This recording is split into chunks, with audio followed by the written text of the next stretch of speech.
அவருடைய கோரிக்கை, அவர்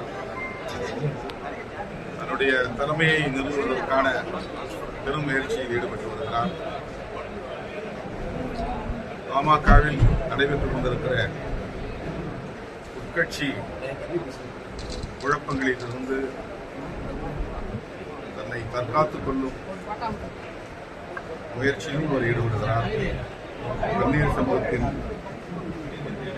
சமூக நீதிக்காக குரல் கொடுப்பது வரவேற்கத்தக்கது.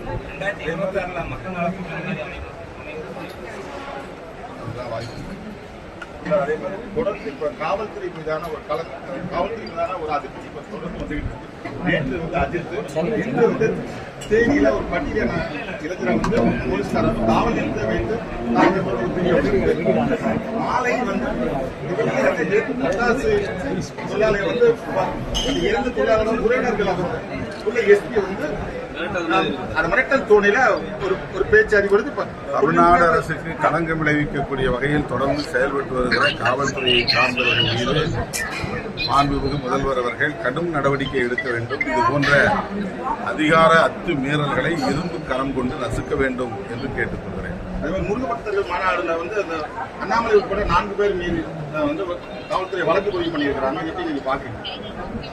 பெரியாரையும் அண்ணாவையும் கொச்சைப்படுத்தக்கூடிய வகையில் வீடியோ ஒளிபரப்பிய இந்து முன்னணியை சார்ந்தவர்கள் மீது உரிய நடவடிக்கை எடுக்க வேண்டும் என்பது பொதுவான கோரிக்கையாக இருக்கிறது. அந்த வகையிலே இப்போது 4 பேர் மீது காவல்துறை வழக்கு பதிவு செய்திருப்பது வரவேற்கத்தக்கது.